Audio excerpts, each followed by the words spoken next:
Hey, good morning, good afternoon, good evening, wherever you may be. Scott Luton and Kim Reuter here with you on Supply Chain Now. Welcome to today's live stream. Kim, how you doing today? I'm doing great. How are you? Wonderful, wonderful. We're on the heels of gorgeous weather this weekend Mm-hmm. and moving into gorgeous weather, I think, for much of the day, right? Mm-hmm. Gonna be gorgeous today, and looks like we're gonna be a good Thanksgiving week. I think. I think so too. I think so too. And it just dawned on me, Kim, full transparency. I got two of my three lights on. So if I'm a little darker on this side, it just dawned on me. Hey, 2 out of 3 ain't bad though, so I can't complain. But For a hey, Monday night, that's good. Mondays are like that sometimes. But folks, it's the buzz. It's a beautiful buzz, almost as beautiful as our weather out there. Where every Monday at 12 noon Eastern time, we discuss a variety of news and developments across global supply chain and business. And Kim, we got some great stories to get into here today. We're going to talk about the ongoing Canada Post strike. It's not a great story, but it's a critical update. We're going to be talking about the shorter holiday season this year and the impact that has on supply chain and retail. And perhaps one of our favorite topics, Kim, how we can transform supply chain planning. Mm-hmm. Plus all that, plus we got two wonderful guests joining us about 12:25 p.m. Eastern time. Mike Landry, CEO of ketteQ, and our big friend of the show, the one and only Rick McDonald, former chief supply chain officer with the Clorox Company and a rock and roll industry advisor. All that and a bunch more. Kim, we got a lot. Should be a great show today, don't you think? Always a great show. Always a great show. Always on time and in full. So two things, folks, before we get started here today. Give us your take in the comments, just like John, our friend John here. John is tuned in from Denver, beautiful Denver, Colorado, via LinkedIn. Wonderful to see you. And as our team says, hey, happy Buzz Day. Say hello and let us know where you're watching from. Thanks for being here. That's right. So give us your take in the comments, whether you're tuned in via LinkedIn, YouTube, X, Facebook, Twitch, no matter. Let us know what you think. And secondly, if you enjoy the show today, Kim, what should you do? If they're really enjoying the show today, what would your advice be to them? Send us a note. That's right. Send us a note and share it with your friends, your families, your network. They'll be glad you did. All right, Kim, before we pile into a big show here today, I want to share resources, of course, always resources. And we dropped the latest edition. I think this was like 104 of our almost weekly newsletter. With that said, so we included this time lots of stuff. The State of Visibility 2025 report. You have an opportunity there to give us your take on what you're seeing. That's a critical survey being conducted.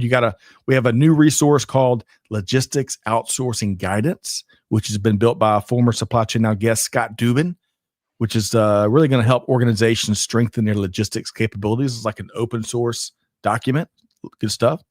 We included lots of our live shows and a few of our favorite YouTube episodes. But Kim, here's where I want to focus on. Because if you see the title, this week coming up, it's Thanksgiving for a lot of folks. So give thanks and more. And that's where I want to focus on. Elevate Our Kids, folks. It's a nonprofit that's on a mission to close the digital divide here in the U.S. Kim, did you know it's been estimated that up to 25 million kids either don't have access to the internet, or they lack the electronic devices, peripherals, all that stuff to use to connect with the internet, to learn, connect, and grow. But there's good news. Groups like EOK out there doing big things. Just $300 donated to Elevate Our Kids will provide a laptop and internet access to a family in need. We're dropping the direct link, and we would invite you to join us in supporting this outstanding, practical nonprofit.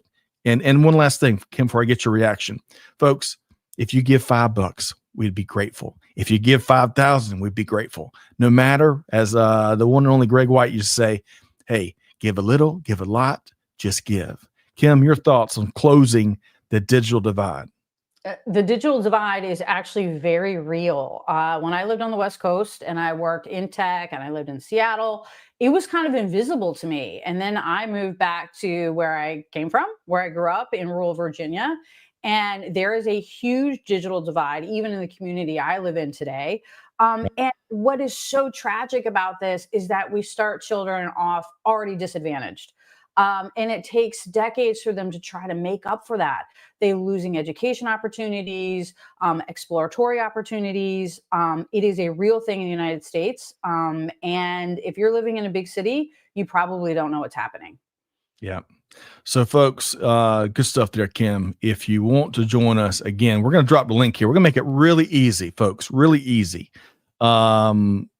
Elevate Our Kids. There's a direct link right there. You can go support their current fundraising stage, which they kick off basically each fourth quarter of each year. Check that out. You can also learn more about the organization, nonprofit, and they're doing wonderful things. Also, folks, we want to make it really easy sharing resources. Trisha, big thanks to Trisha and Amanda behind the scenes making production happen. She shared the direct link to With That Said, so you can check out some of those other resources I'd mentioned, including our upcoming live programming. Okay, Kim, where are we going next? Well, on a frustrating story, I'm sure for many out there, let's talk about the Canada Post ongoing strike. All right. So, as reported here by the Wall Street Journal, a labor strike by some tens of thousands of mail carriers up in Canada has entered its 10th day. Some project that the Canada Post is now behind, Kim, on some 8 million parcels, causing, of course, the impact of the strike to continue to grow. Now, negotiations, and I think the government of Canada last week had appointed a special negotiator. They aren't intervening and haven't announced any intention to do so, but they're still talking, which is something, I guess. Negotiations continued through this previous weekend, the one that we just wrapped up. But the biggest sticking points appear to be for urban workers. They're concerned about potential weekend work hours. For rural and suburban workers, it's a more question of hourly pay and, as we were talking pre-show, the use of technology and automation. For part-time workers, one of the sticking points has been minimum weekly hours. And in general, covering the whole shebang, big disputes on compensation increases over the next 4 years, as well as what work full-time employees handle versus contractors versus part-timers. Now, unfortunately, at the backdrop, Canada Post has lost more than 3 billion Canadian dollars since 2018, and it's on track for its 7th consecutive annual loss this year. And that does not pose extra options. Kim, your thoughts on what we're seeing there with the Canada Post strike? Well, so in general, I think what we're seeing in Canada with the postal situation is reflected in a lot of countries. Postal carriers are no longer mail carriers. They actually carry very little actual mail in an envelope. They're parcel carriers now. They're responsible for delivering Amazon packages, Walmart packages, Target packages from all over the place. So we've had in the last 5 to 10 years, I would say in the last 5 years, a major shift in the role of postal carriers, and they become parcel carriers versus just your electric bill carriers. And we haven't seen technology keep up with that. We haven't seen expectations that keep up with that. And I have kind of a unique perspective because, I worked with Amazon during the early days when we were building last mile delivery, right? Amazon was the first with Laser Ship and some of those very early last mile delivery companies, what we called back then privatizing last mile delivery because we weren't using UPS, FedEx, or DHL. We've come a long way from that. But we've seen a big shift in this. And so I see it on this side and how we made an experience better for a customer. We're saving a lot of money for a major corporation. But I live in rural Virginia. I actually have to go to the post office to get my packages because they won't deliver to me because I'm too far away from my mailbox. So I get to hear from them on a very regular basis how frustrated they are with all of these parcel packages. They don't have the infrastructure. They don't even have the back rooms for processing all this stuff. So I can understand why Canada Post is digging in. Yeah. Well, we are hoping and praying, those aren't terrific strategies, except maybe the latter one, but that we can find some common ground that works, especially for, think of far beyond the direct players here being the workforce and Canada Post, but all the small businesses, all the charity, all the different folks that are impacted. So we'll see. We're hoping that maybe this week, but gosh, we got Black Friday is just a few days away. So we're hoping a deal gets done for sure. Good stuff there, Kim. I enjoyed. I'd love to, we gotta create a conversation around those early days of Amazon. I bet the stories you could share. Okay, and couldn't share. We can't stop, but yeah. What I was going to say is it sounds like Santa may not come to Canada this year. I just want to throw that out there. That can't happen. You may want to plan. That can't happen. I'm going to think very optimistically, and we're going to get we're going to sprinkle some magic wand dust on the negotiators and get a deal done. A couple folks. Hey, Greg, tuned in from Wisconsin. Great to see you again. T Squared says this is good nourishment. A little bit of bitter nourishment, but nourishment nonetheless. Hey, that's right, T Squared. We got to lean into the tougher stories, the stories that aren't any fun to talk about, as well as all the cool things that's going on in our industry, right? And T Squared, of course, holds down the fort on YouTube and hails from the beautiful city of Baltimore. Jennifer is tuned in from Essex via LinkedIn. Great to see you, Jennifer. Eve, tuned in from Scotland via LinkedIn. Great to see you. And Maria is back with us one more time. From Madrid across LinkedIn, and our thoughts and prayers are with many of your fellow citizens across Spain, Maria, but great to see you here today. Okay, so Kim, let's move to another interesting story. So folks, stay tuned. Here in about 12, 13 minutes, we've got two outstanding guests joining us. We're going to be talking about supply chain planning. All that's wrong with the current approach, the traditional approach, and a lot of the exciting new direction that the craft is moving towards. All right, but first, Kim, let's talk about this shorter holiday season. I bet a lot of folks may not know, and here, as Retail Dive points out, there are 5 fewer days between Black Friday and Christmas Day in 2024 as opposed to last year. Now, just what impact does it have? And more importantly, what are retailers and their supply chains doing about it? Well, check this out. That less selling days has not dampened holiday sales projections, as our friends at the National Retail Federation, Deloitte, Forrester, Kim, they all expect retail sales in November and December this year to increase anywhere between 2.5 and 3.7%. Over 2023. So we have a lot to deliver on, and retailers and their teams can't quite yet read consumers' minds, but they certainly have made more and more strides each and every season with predicting trends, behaviors, and challenges. But we can't quite say with certainty what's going to take place on December 23rd at 9 a.m. Eastern time. Maybe next year. We'll see. One of the things that retailers are doing, Kim, we've talked a lot about this, is they're pushing all the sales activity, the deals, promotions, all out there to try to encourage earlier consumer spending, that smearing effect that we've talked about for years now, right? No longer are the best deals expected to be on Black Friday. You look at, you mentioned Amazon earlier, Kim, Amazon's Prime Day in July. Well, folks, you may not recall, that started back in 2015. It's one of the earliest big events in the smearing movement that's certainly gained a lot of steam. Walmart has seemingly been preparing all year. They've made a lot of gains across their supply chain organization. Kim, did you know that Walmart is now handling over 50% of its fulfillment center volume with automation? That's more than twice that amount handled by automation in 2023, right? Think of the year or the decade of workforce challenges. Well, Walmart's doing something about that for sure. Let's talk inventory for a minute. So, Kim, have you ever heard of Dale Rogers? Yes. I bet you have. He's a famed supply chain professor at Arizona State University, which, by the way, ASU had a big win over the weekend. Congrats to the Sun Devils, I think is their mascot, right? Well, back to the story at hand. So Dale Rogers helps put together the Logistics Managers Index, and we're going to drop a link to that right there in the chat. So Professor Rogers recently spoke to Marketplace about inventory growth across retail. And get this, he said, quote, "You can see, certainly with the supply chain community, a feeling of optimism. And that retail growth we talked about, well, he says it's nice, slow growth that shows you that things are in good shape. That's like the sweet spot of where you want to be, end quote. So we all know, though, optimized inventory management is critical year round, not just during the season, right? Mm-hmm. To that end, our friends at Target, Kim, do you shop at Target?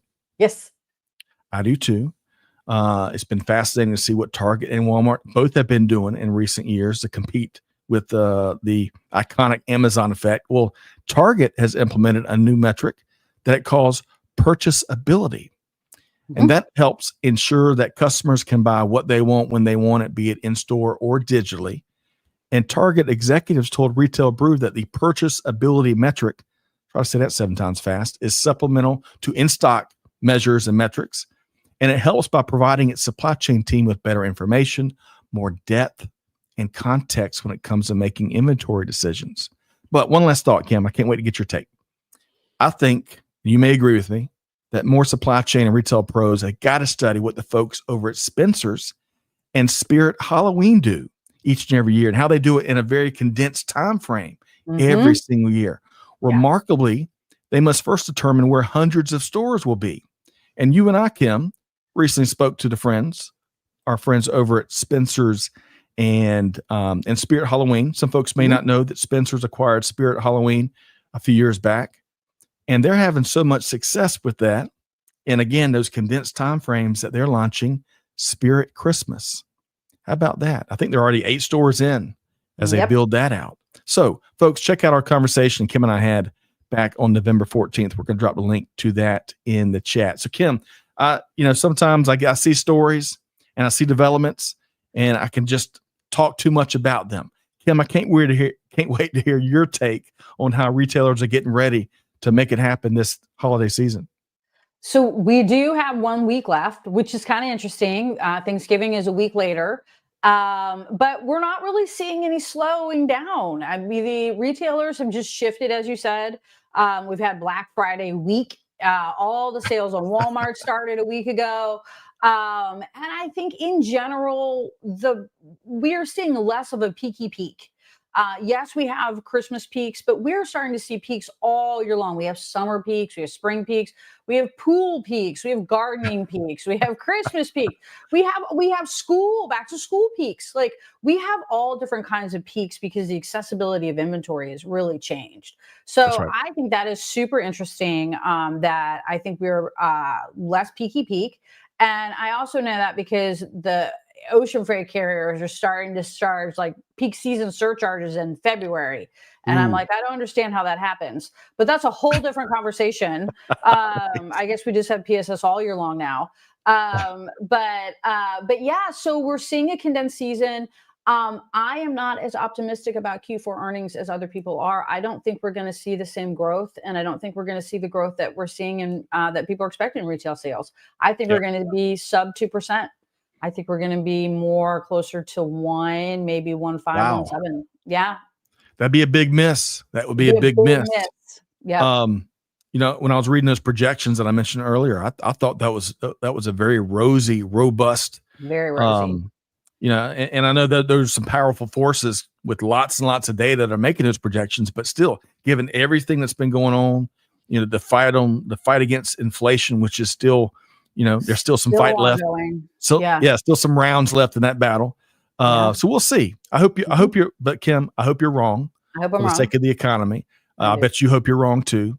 But lots of stuff. Really quick, I mentioned lots of things there, folks. I want to make sure that y'all check out the one of the stories that contributed to me and Kim's comments on that story, and this is from our friends at Retail Dive, and I also mentioned the Logistics Managers Index, and we dropped a link to that right there. And one last thing, Kim, before I can't wait to get one of your observations on e-commerce.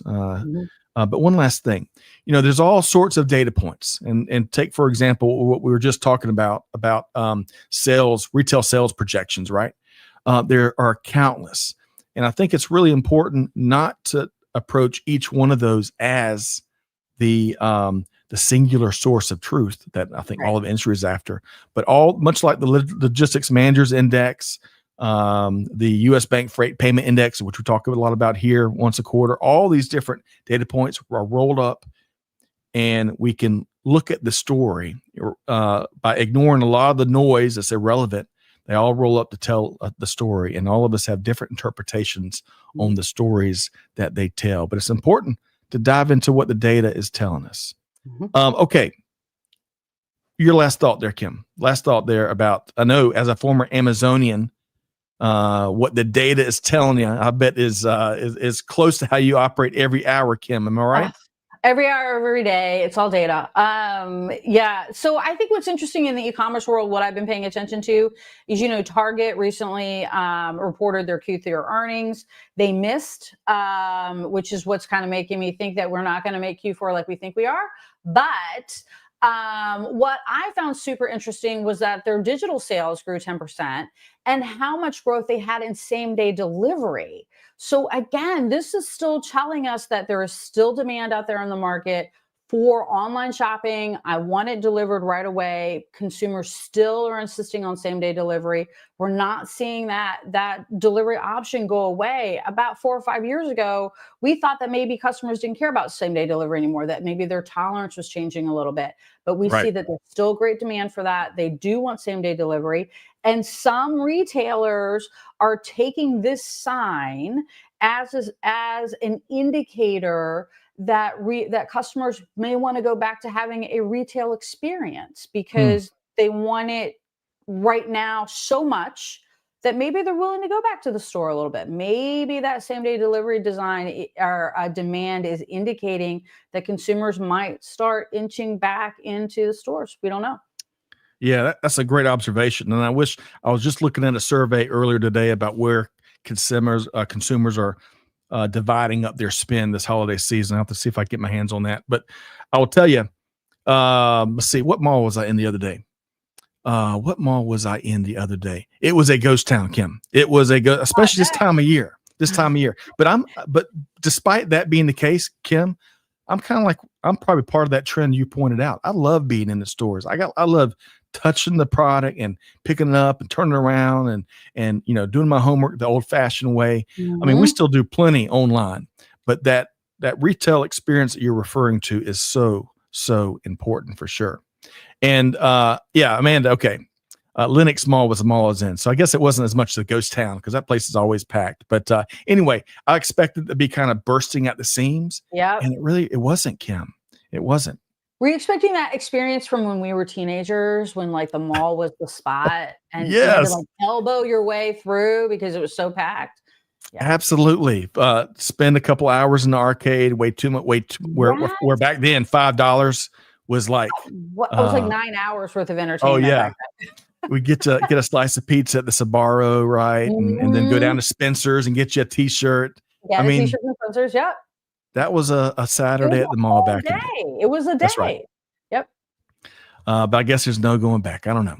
All right. So Kim, you shared, I appreciate your, as our resident e-commerce guru here at Supply Chain Now, I appreciate you sharing that e-commerce observation. We're going to keep going back to the well, each of your appearances here. So get ready for that. Folks, we pointed out a couple of resources there, including you can go back and check out that Spencer's episode.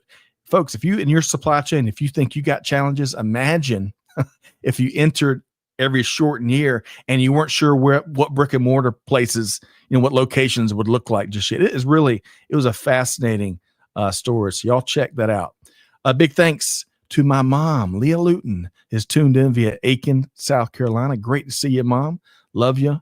And going back a little bit, so Greg, great to see you. He says, how does the UPS new contract affect the Canadian mail negotiations? What Greg is asking, which is a great question. And then David, who hails from Canada, David, great to see you. He says, I think that's part of the reason that Canada Post is standing its ground so hard, or that the union is standing its ground so hard with the Canada Post. Excellent observation, David, and great to see you here as well. All right, Kim. A ton of ground. And folks, we got a lot more good stuff here on today's November 25th edition of The Buzz. Kim, we're ready to introduce our outstanding guest here today? Yes. Let's do it. Folks, we want to welcome in not only Mike Landry, CEO of ketteQ. Can't wait to hear what Mike has to share with us here today. But backed by popular demand, our longtime friend of the show, we have Rick McDonald, former Chief Supply Chain Officer with the Clorox Company and current rock and roll industry advisor.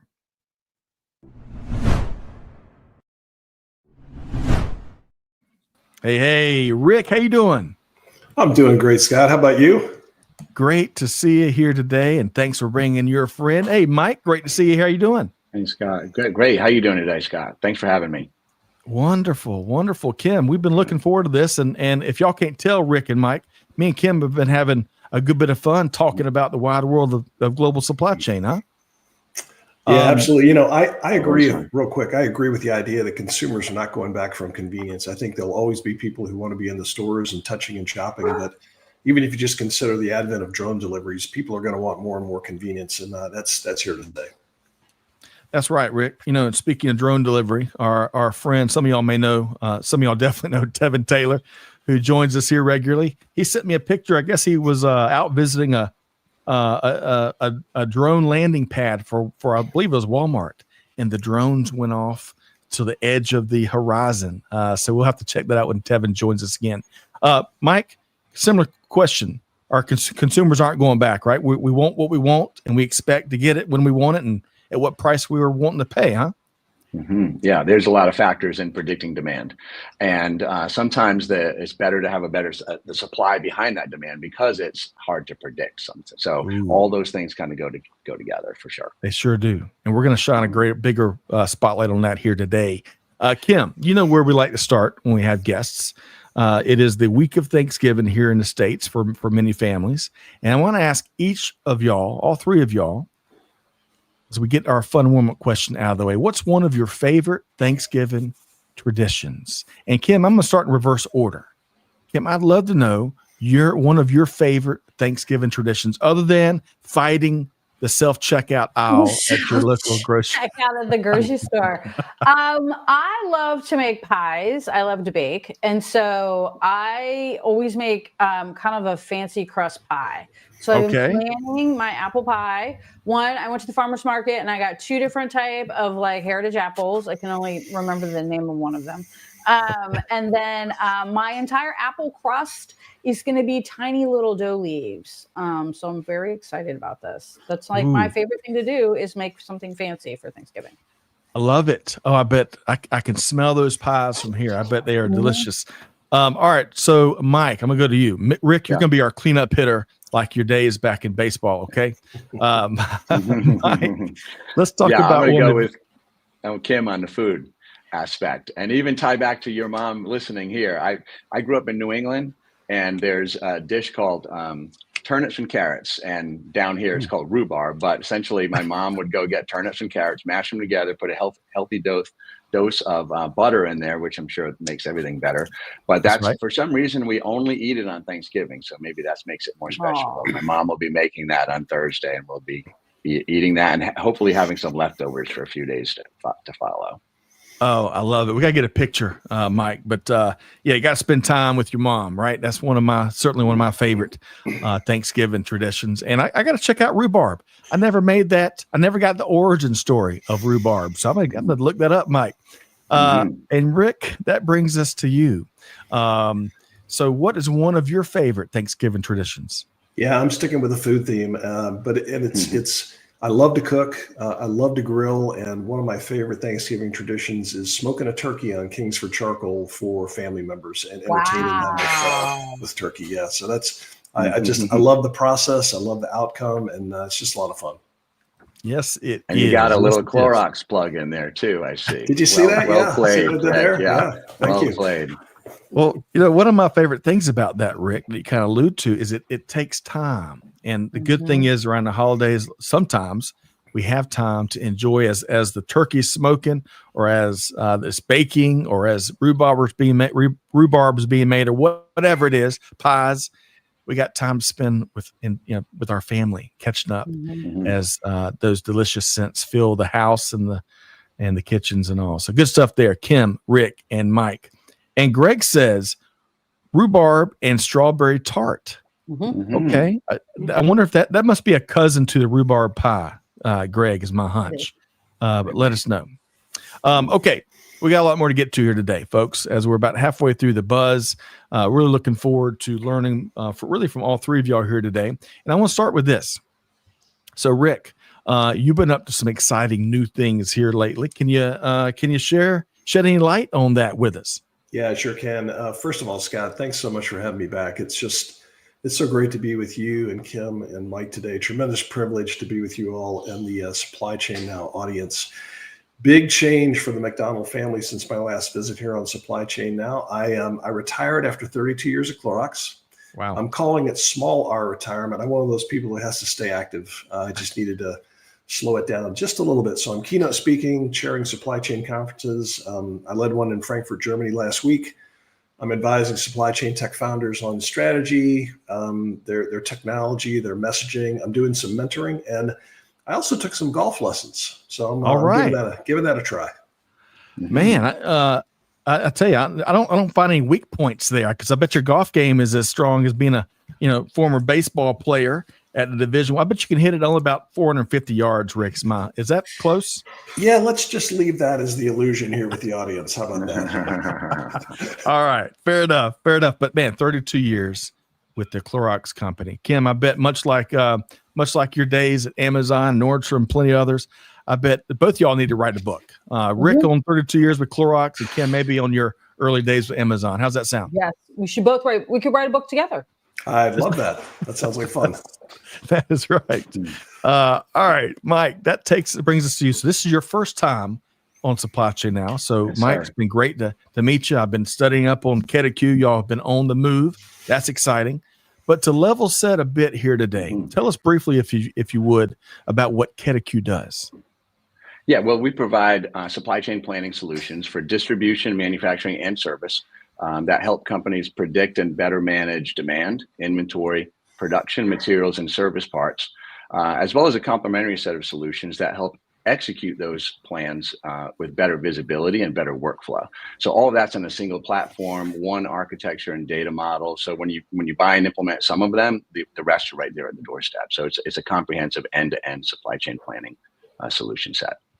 Okay. And one of the elements there you spoke to, Kim, takes us back to what we were talking about in the front end, the better ability to predict what's around the corners. One of the things I heard there from Mike. And Kim, I tell you, one of these days we're going to come up with the crystal ball that works, and we're going to roll it out to the market, and we're going to make our billions. How's that sound, Kim? And we're going to buy an island, and we're never going to have to podcast again because we will solve all the world's problems. That's right. No, demand planning and prediction is the hardest part of retail, period. Yep. Agreed. And we got to lean into innovative technology, especially in the golden age of technology. Some call this age we're going through, so we can do it better and put our teams and our organizations in better position to find success, to deliver knock your socks off experiences to our customers for sure. All right. So let's do this. We want to move into supply chain planning, right? And have a really a holistic conversation about supply chain planning here on the Buzz. And I want to first, Mike, Rick, and Kim, talk about the traditional approach to planning and what's been missing. And so, Mike, when you hear that question, I bet you've got one of those lists from one of those holiday season commercials where it's like Santa, the list of Santa's kids, and it goes on a big spool. But traditional planning, approach to planning, what's missing, Mike? Yeah, first, if you look at the traditional planning systems that are out there today, you could look at the Gartner Magic Quadrant, and there's 20 companies on there. The average age is 32 years. The average age of the leaders is 39 years. So most of the systems that are out there in production today were built and designed several decades ago. And therein lies the limitations. They come in one or two form factors. They're either an optimization, which is a complex algorithm, hard to implement, gives good answers, but is very slow, hard to understand, and you can't run scenarios with an optimization type of an approach. Then the other half, or the other set of companies that are out there today, are based on a rules-based approach. And those rules-based systems became more and more complicated over time because more and more parameters and settings were added to those rules-based systems. They run fast, but they don't give good answers because it's predicated on these rules and settings that may have been set years earlier when it was implemented, or the intuition of the user. So those are the two options that companies have today, in large part, to do supply chain planning. And so you kind of pick which one might make sense for you, but they're not going to give you good answers and that are quick and responsive and handles all the things that a company needs today, as well as the things that are, coming down the road that we might not even see yet. Yep. And that's one of the things you can count on, folks, is disruptions that we haven't seen yet, that are around the corner, that will certainly keep coming. That's why we got to keep continuing to change the game. And Rick, when you heard Mike talk about kind of that traditional approach to planning and some of the limitations there, what comes to your mind, Rick? Yeah, first of all, Scott, dovetailing what you just said, there are going to be more black swan, gray swan events. And I think the world is going to get less predictable instead of more predictable.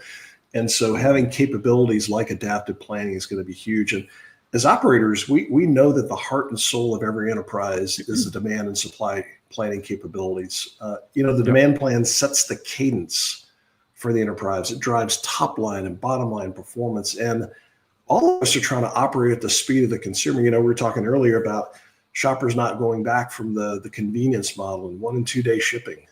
You got to improve in the demand planning space. And what I see in this great advance of adaptive planning is you can plan multiple, almost an infinite number of scenarios real time and make really confident decisions based on being able to see around the next couple of corners. You're marrying structured data, unstructured data, and so forth. And then if you think about that, the value that's created from adaptive planning is massive. It's better margin, it's better profitability, it's lower inventory, it's improved working capital. And then if you think about the customer experience, you can monetize that too. Imagine if you go to your next customer call, and instead of talking about your latest service failure, you spend all of your time talking about new products, innovation, partnering with that retailer to improve their performance and your performance. It is absolutely the next step and where planning is going. So Rick, we're talking about the future and not just the future of industry. You're talking about the future of our conversation here today, because we're going to talk more about adaptive planning in just a second. But Kim, I want to bring you in here because both Mike and Rick both have addressed some of the things that are missing with our current approach. And by the way, Kim, I loved what Rick said. I'm gonna have a little twist on it. The heart and soul of organizations is the planning, but also the planners. And they never get enough love. All right. But Kim, when you think about this traditional approach of planning and kind of where we've been for decades, as Mike was pointing out, what else has been missing, Kim? Well, so when we look at planning, we have to look at how the customer behavior has also changed, right? So it used to be, not all that long ago, that if you wanted to know if something was available, you went to a store, and that's how you knew if it was available. It was on the shelf. No, so think about this, right? And because this is where planning started. And if it wasn't on the shelf, you might ask an associate, and they might check in the stock room to see if they had it. But that was it, right? So as e-commerce has evolved, technology has evolved, the customer has evolved, we now have more visibility to what is available, right? Worldwide, we have worldwide visibility now to what's available. We have endless aisles of products. It's not just what's available for me in the store. So if you layer that on top of how you do planning, because now the customer has access to the world and they want the world. So then how do you plan for that? It's no longer about how do I plan to a distribution center that's going to go to a store that's going to go to 14,000 customers, right? That live in this little, that services a store. It's become multiple, like just I'm trying to think of the word, the multiplier effect of global e-commerce has made it almost impossible to accurately plan. That's right. And Kim, those were some, different days. I remember back when I bought Nintendo games, right? As a 8-year-old or whatever age I was, we had the in front, the store that you're talking about, Kim, as I saved up my allowance dollars over the course of a year to afford those games back then, maybe, or had the Sears catalog where I could get it in 2 months after I placed the order, right? Way back then. So options were limited, but man, all the options we have as consumers in 2024. Now, circling back to you, Mike, Rick mentioned this next topic we're going to be talking about, and that's adaptive planning. But two questions for you, Mike. If you could define it, so we're all with you there, but also how is it changing the game? So kind of a two-parter. Mike, tell us more. Yeah, so adaptive planning is going to essentially change with the times, with the data that Kim talked about. There's a lot of it and more coming, in order to get the best answers. And so from our perspective, the way that we took the approach, we had a clean piece of paper. We were part of the companies that built and implemented the systems that I talked about. And they're all very rigid and they're not adaptive at all. And that's the problem. And so what we were able to do is figure out how to break the problem, break that scenario down into bite-sized pieces and leverage the computing power of the cloud. If you think about what's giving way to AI today, it's a big consumer of computing power. And the horizontal scalability of the cloud is giving way to AI. Well, also giving way to our approach. So in the scenarios that we run, we essentially test the universe or a large part of it, of the parameters and the settings or the decisions the user might make. So you don't have to fix an allocation against multiple sources. You don't have to fix a demand sort order. All these things are fixed in the systems of yesterday. And that's why they're rigid and they don't give good answers. They won't change with the times or the data. So because we're adapting those parameters and settings and possibilities to find that combination that will unlock the best results for the business. Results measured in how much inventory we're going to have, what's our on time in full, what's our on time in full for our most important customer, or this order, what's our transportation and sourcing costs, and all of that's going to be a balance with companies. But that balance even changes. What's a priority one day is not a priority the next day. So we adapt to the data that's coming in, to the parameters that you would set up these systems with, and to the goals of the business to automatically steer the supply chain and all the decisions of what to make, move, and buy so that you get the best results. And that's on the demand side too. So we've taken that same approach to say, let's try things. Let's leverage the computing power of the cloud. And let's look at economic indicators. So we've licensed thousands of data sets from tradingeconomics.com. So now we're looking at month over month retail. We're helping companies across industries like JCI and Carrier look at new housing starts. NCR look at retail sales data. All of this data that's available. So it's not just demand history and applying some algorithms with a best fit approach to get the best answers. We're looking at the pipeline. Of course, we're delivered on Salesforce, so that's a big advantage for us. We're on the App Exchange. People find us that way. But what does the pipeline historically tell us? Down to salesperson or month of quarter or region. What do these economic indicators tell us? And so we have a correlation engine that's trying all these things with different leading and lagging periods to get a demand profile, but it also test it too. So those that are involved in creating demand can say, are we missing something in the marketplace in this region, in this product line? Because it's not trending the way it should be trending given these correlations. So there's a lot to adaptive planning on both the demand and the supply side. I love it. I wish we had a couple of hours with you, Mike. Before I get Rick to also chime in, Kim, one of the many things that Mike just talked about there, right, is leveraging so many different data sets, rolling up into what we're looking at, and analyzing and predicting and seeing what that story is telling us instead of simply only historical data. And I'm probably simplifying his very smart description there, but that's really important. And then secondly, how can we avoid being anything other than static, right? In this ever evolving, change by the minute world that we live in, right? It's so important that technologies that we lean on to help find more and more supply chain success are certainly more truly dynamic. And Kim, quick comment before I turn it over to Rick. Your thoughts, Kim, what we heard there from Mike. So the planning has become more and more complex as we talk about, and then we layer things on here. Planning isn't just about retail and e-commerce, right? There's all industries have planning, but I specialize in e-commerce, and so you layer on top of what we're talking about here. You put omni-channel on top of that, right? So now we have inventory in different states, different regional demand, store demand, online demand. It becomes an even more complex story. And we do need to look at, there are economic indicators in different countries, in different industries, in different channels that will tell us what's coming, that we will see. We will see a decrease in luxury spending. The first thing we start to see when we know there's going to be a decrease in overall retail is a decrease in luxury spending. It's the first thing we see. Like I keep it, I work very closely with the seafood industry, and every time I see a decrease in seafood sales, I'm like, that's the luxury industry. Like something's coming. Like people aren't buying oysters. Why? Because they have to buy rice now.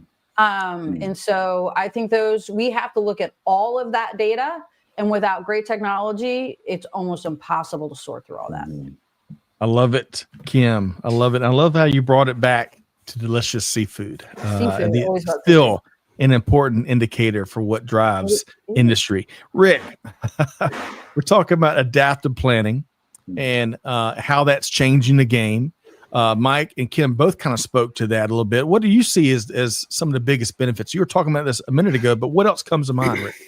Yeah, let me broaden up. First of all, I agree with everything Kim and Mike said. This is just a phenomenal improvement in this space. Here's what I see. And I got a real glimpse of this flying in from Frankfurt on Saturday. Millions and millions and millions of square feet of warehousing holding what? It's holding supply chain and demand forecasting uncertainty. That's why all that inventory exists. That inventory would not exist if you could sell one and make one. But most of us are make to stock, make to forecast organizations because of that uncertainty. So that's one thing I see. The second thing is what we're talking about here really is this, it's advancing significantly this topic of supply chain orchestration. It's the end-to-end visibility, not only of what's happening like today and tomorrow and next week, but also what's happening next month and maybe a couple, 3 months from now. It's curating the data with these advanced tools. It's creating powerful insights and conclusions that you have a lot of confidence in and can go act on quickly. And guess what? When you decide faster, you act more quickly, automatically more competitive. So it's a real end-to-end focus as you think about the orchestration of supply chains. I love it. And you're like, I get the image of a maestro, right? I didn't know what the maestro always held in those Bugs Bunny commercials back in the day. That's called a baton. I have no idea. But the maestro that is orchestrating that beautiful symphony, that certainly global supply chain has always been, but we're being held to a tighter performance standard to our consumers' ear to keep the analogy going. And Rick, I love that that visualization analogy you used as you were flying back and you saw all those warehouses that are full of our awful frozen state of uncertainty in so many different organizations, and we're hedging our bets. But one other thing you mentioned, Rick, and Mike, I want to get you to comment one more different aspect of this. Is Rick on the earlier part of the conversation talked about how it is helping to drive adaptive planning and really new technology in so many different ways, but adaptive planning is helping to change the nature of the conversations we're having with our customers and our suppliers, the whole ecosystem. And man, when those conversations start to change and we're not focused as much about problems and service level failures or whatever, and we're changing it into, hey, how can we even build on these improvements? I mean, that's a real powerful force multiplying movement, isn't that, Mike? Right. Yeah. If you look at the kind of tools that we're talking about, adaptive planning, and Rick talked about a couple of words that I'll key off of and then answer your question. One, uncertainty, and the other, confidence. And so that's part of adaptive planning too. It's not just the parameters and the settings and what the users might want to try or do, but it's adapting to the demand possibilities. We all expect demand to be variable, but how much variability will the supply plan be able to accommodate with the same confidence factor to get the KPIs that you expect or predict? You may take something with less KPIs, but more confidence. And that's how you manage uncertainty. And you start to look at the trade-offs of those kinds of things. So adaptive planning is also saying, how does it adapt to the uncertainty of lead time and demand? And so that's a big factor as well. And when you can bring that into a conversation with a customer, particularly a lot of our customers are B2B. And so they're dealing, some of our contract manufacturers, they're working with OEMs, they're working with channels. And so those conversations can start what if our demand was like this? Could you respond? How quickly? What is the promise date you can deliver? We're working with a small company that makes camping gear, and a COO said, hey, if you could help me tell REI and Lowe's when they could expect their orders, that would be a big advantage. So we're doing that, but not when the order is placed. We're doing that when it gets to a certain stage in the sales cycle. because we see it get to a stage in a sales cycle in a pipeline in Salesforce. When we do, within seconds, we write into that record, here's the promise date you could give if you ordered it today, if they booked it today, and here's the risk of slipping. Because we know what capacity it's looking at, where we are in exhausting that capacity. We also know what other pipeline opportunities are looking at that same capacity. Those kinds of insights we're used to today in the B2C world. When I book a flight or book a hotel room or buy a ticket to an event, I get glimpses of the supply chain and how many seats or rooms are left at that price. Who bought tickets in that same section 59 minutes ago? So we're bringing those kinds of insights into the B2B world as well. And I think that changes the conversation from idea or question or request all the way to fulfillment as well. Kim, we're covering a lot of ground here on the buzz. I feel like we're getting maybe a supply chain certification with this conversation with the three of y'all. But Kim, what you hear there from Mike and Rick as we start to wind down, we're going to come around the home stretch in just a second. We're going to make sure, folks, you know how to connect with Rick and Mike and Kim. We may even get Kim's patented key takeaway from a full session of the buzz here today. But Kim, planning has got to change. It's got to change. We can do so much better, right? Yes. I love that. This doesn't even apply. We talked about it in relationship to B2B, but the fact that in part of the sales cycle, before we even cut the PO, if we can start negotiating when you're going to actually have it to me, when it'll be available for my customer, because if we're doing B2B, it's not just about us. I'm selling it to someone else or providing it to someone else. So I love that we can get that predictability. We're also starting to move. We're putting in there the predictability that'll actually come. Is it going to get canceled? Is it the ship's not going to make it? Like, what are all the variables that go into getting a product of where it needs to be? And the fact that we're putting all of that data together to make that decision is so incredibly powerful. I'm with you. I am with you. And I like your delivery there, Kim. You got us all excited and ready to run through the walls back behind us, Kim. But, kidding aside, we got to customers' expectations are changing. Suppliers' expectations are changing. Our team members' expectations are changing, and we've got to deliver on those expectations and more. Really quick aside, Mike, y'all aren't sitting on your laurels. This news of a new Tokyo release came out here recently, so y'all keep getting better and better over at ketteQ, huh? Yeah, it's nonstop. There's more and more we could always do. We're excited about where we are, but excited about what we're doing on top of that. Thank you. It sounds like it. Okay, so next time we all get together, Kim, I expect some fancy pies. Mike, I expect some rhubarb, as we call it down here, but turnips and carrots up there in the Northeast. Right. And Rick, you're always the go-to griller and chef. So we look forward to some of that smoked turkey. But a couple quick comments here. So yeah, Greg says the next big issue might just be the East Coast port workers strike that might happen in January. That's right, Greg. Much like one of the topics up there in Canada, right? Yep. The use of technology and automation. That's a big sticking point here as well on the East Coast and Gulf Coast ports. And Big Show Bob Bova is with us here. Bob says all the companies we're working with today are turning over their workflow technologies while they go full force in their standard business. Once they finish the tech turnover, adaptive planning will become easier as better tools are embedded into the new tech. That's a bright future you're painting a picture of, or really not even future, current state. We can do it today. So good stuff there. All right. So Mike, circling back, you and the team, I've got a graphic here. You and the team got a interesting panel session coming up at the Gartner Planning Summit in Denver. And these planning events have been really popular. London and Denver, I think, twice a year. You've got this session. We're going to be talking adaptive planning, and the conversation is going to spotlight some leading organizations that have been leveraging it successfully, including, everybody's heard of NCR and Johnson Controls, Alliance Consumer Group. And that is set for December 3rd, if I'm not mistaken, December 3rd. That's right. But Mike, beyond that, so I bet you encourage folks to come have a cup of coffee with you in Denver. Yeah. How else can folks track you down and learn more about what we are doing at ketteQ?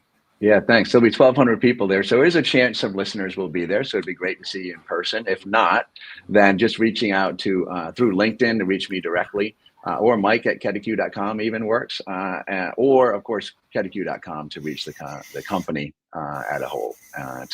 We'll be very responsive and look forward to the conversation. Awesome. And folks, we're dropping, we try to make it easy for y'all. Looks like not only are we dropping the Gartner Planning, this is more about Mike's session at the Gartner Planning Summit. And then we're also including Mike's LinkedIn right there. You're one click away. Thank you. Rick, CEO of the Rick McDonald Supply Chain Advisory. I cannot wait to see where you go. All that you've done in your career, including those 32 mountain moving years at Clorox. A lot of organizations can benefit from your expertise. So I'll be keeping tabs on you, my friend. How can folks track you down and grab a conversation with you? Yeah, thanks for that, Scott.